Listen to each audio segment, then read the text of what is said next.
Sketch the region of integration and evaluate integral of 0 to 2 integral of 0 to x square x into x square plus y square dy dx। जैसा कि सभी बच्चों को मालूम है कि सब लोग यहाँ पर डबल इंटीग्रेशन स्टडी कर रहे हैं। डबल इंटीग्रेशन के लिए यहाँ पर हमें फाइंड करना है स्केच द रीजन फर्स्ट।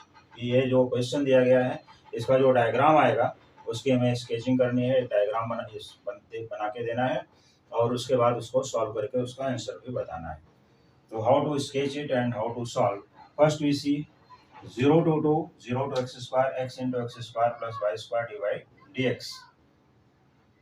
तो सबसे पहले क्या करना है यहाँ पर इंटीग्रल। देखो मैं यहाँ पर बता दूं, सिंस सपोज कर लो कि अपना सोल्यूशन यहाँ से ही चालू हो रहा है तो हम लोग लिखेंगे since integral of 0 to 2 and integral of 0 to x square. अब इसके बाद यहाँ देखना है कि डी वाई डी एक्स, पहले डी वाई है फिर डी एक्स है और अपना क्वेश्चन जो है x into x square plus y square d y d x. तो डी वाई पहले है यहाँ पर, तो पहले हम लोग इस पार्ट को सॉल्व करेंगे सेकंड को, लेकिन इसके पहले हमें स्केचिंग करनी पड़ेगी। तो these are the values of, देखो आउट ऑफ कौन सा है डी एक्स जो बाहर है वो बाहर के इंटीग्रल के लिए हो गया। These are the values of x x equal to 2 और इंटीरियर जो अंदर की तरफ इंटीग्रल है ये हो जाएगा y इक्वल टू 0 और यहाँ पर y equal to x square. ये मैं यहाँ पर लिख देता हूँ समझने के लिए, y equal to 0 and y equal to x square. ये दो पार्ट हो गए।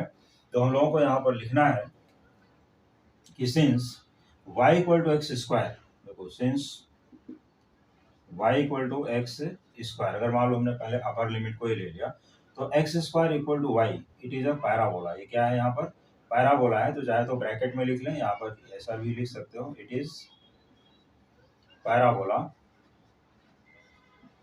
और ये पैराबोला किस टाइप का मैं अभी दिखा देता हूँ। तो यहाँ पर y इक्वल टू 0 भी है, दूसरी लिमिट है y equal to 0। y equal to 0 means क्या है यहाँ पर x एक्सिस। ये एक पार्ट हो गया इसका, ठीक है। और दूसरा पार्ट है यहाँ पर x equal to 0, x equal to 0 है तो इसका मतलब है y एक्सिस। और x इक्वल टू 2 के लिए हम लोग क्या लिखेंगे, x इक्वल टू 2 यहाँ पर है विच इज अ लाइन। तो x इक्वल टू 2 डायरेक्टली हम लोग यहाँ पर प्लाट कर सकते हैं। ये पार्ट हो गया, तो हमें लिमिट की कंफर्मेशन मिल गई। तो लिमिट कंफर्मेशन के बाद अब हम लोग क्या करते हैं, डायग्राम पर चलते हैं।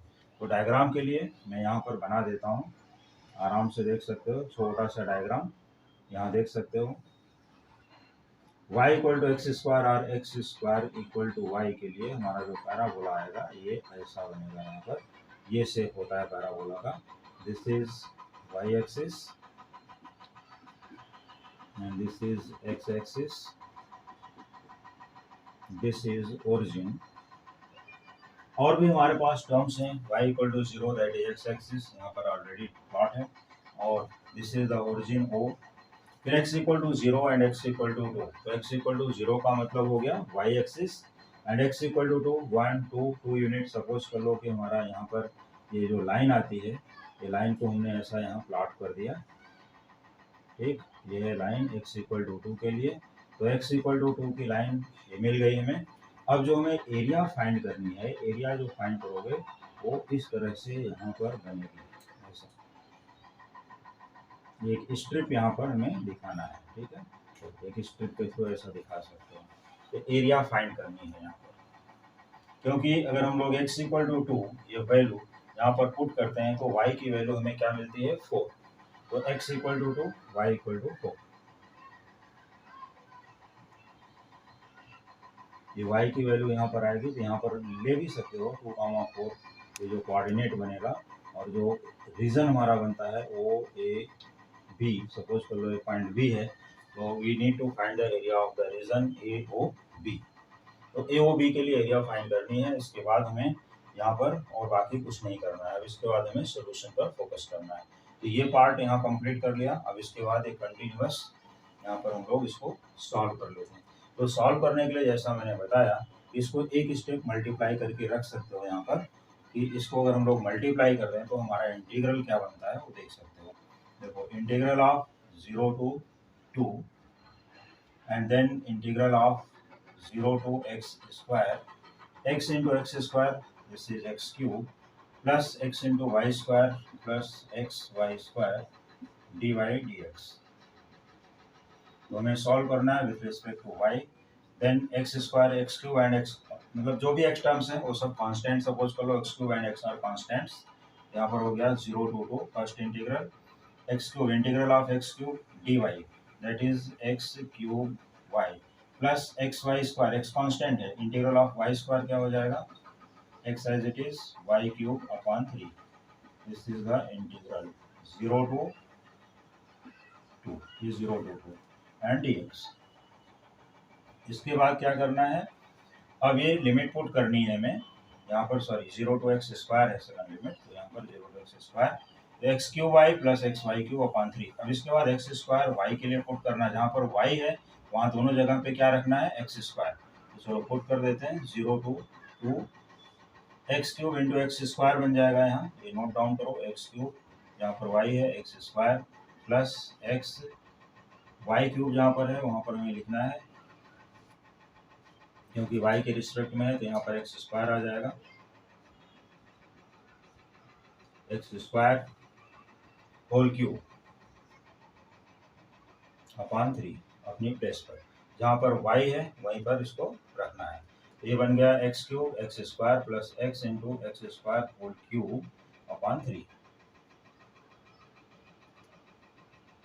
और इसके बाद क्लोज कर देना है, फिर यहाँ लिख लेना है ds, क्योंकि अगर हम लोग 0 को पुट करेंगे तो 0 into something 0, 0 into something 0, remaining 2 parts 0 हो जाएंगे।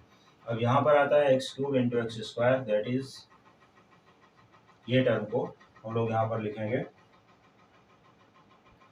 X raise to 5 integral of 0 to 2 x raise to 5 plus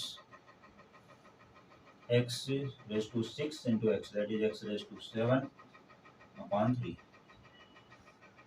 with dx। अब यहाँ विथ रिस्पेक्ट टू x आ जाएगा, इसको इंटीग्रेट कर देना है। इंटीग्रेट करने के लिए हमें यहाँ पर लेना है, this is integral of 0 to 2 x raise to 6, तो इंटीग्रल की साइन नहीं आएगी, फिर इधर इंटीग्रल की साइन को हटाते हुए इसको directly x raise to 6 upon 6 plus x raise to 8 upon 3 तो पहले से है और 8 डिनोमिनेटर में आ जाएगा, जो कि इसका जनरल फार्मूला है। दिस इज 0 to 2, और अब ये लिमिट रख के इसको सॉल्व कर देना है। तो लिमिट रख के सॉल्व करोगे फिर इसका जो फाइनल आंसर है वो मिल जाएगा। तो x रेज टू 6 के लिए 2 raise to 6 upon 6, 2 raise to 6 upon 6 plus 2 raise to 8 upon 3 into 8 और माइनस 0, तो 0 ये मीनिंगलेस हो जाते हैं। 2 रेज टू 6, 2 रेज टू, अब क्या करना है स्टूडेंट, इसको कैल्शियम आराम से सब्स्टिट्यूट करके पुट करके अपना आंसर निकाल सकते हैं। तो यहाँ पर अगर मैनुअल आंसर निकालना है तो हो जाएगा 2 रेज टू 6 दैट इज 64, तो 64 अपॉन 6 प्लस और 2 रेज टू 8 का वैल्यू जो होगा 256 अपॉन 3 इंटू 8, और ये 8 से इजीली कैंसिल भी होता है, 8 1 जा 8 3 जा 8 2 जा, 32 अपॉन 3 हो गया। तो यहाँ पर क्या कर लेना है, इसको 6 के फॉर्म में भी रख सकते थे तो बेटर था, चलो ठीक है कोई बात नहीं। 64 अपॉन 6 प्लस अब ये 3 है और ये 32 है, तो चलो 32 अपॉन 3, यहाँ भी कैंसिलेशन कर ही लेते हैं, 2 3 जा 2 32, ये कट भी हो जाएगा एक्चुअली, कोई इशू नहीं है। तो ये भी हो गया 32 अपॉन 3, दोनों सेम है, तो दिस विल बी 64 अपॉन 3, जो कि इसका आंसर है। अब स्टूडेंट इसको क्या करेंगे, सब स्क्रीनशॉट ले लें, ये इसका फाइनल आंसर है और यही है इसकी स्केचिंग, डायग्राम भी बन गया, आंसर भी आ गया और इसका एक एक्सप्लेनेशन भी हो गया। तो यहाँ पर और भी आराम से लिख सकते हैं और सॉल्व कर सकते हैं। तो इसी क्वेश्चन की हेल्प से और भी क्वेश्चन इजीली सॉल्व किया जा सकता है। फिर भी मैं कुछ क्वेश्चंस और आगे अपने नेक्स्ट वीडियो में देता हूँ।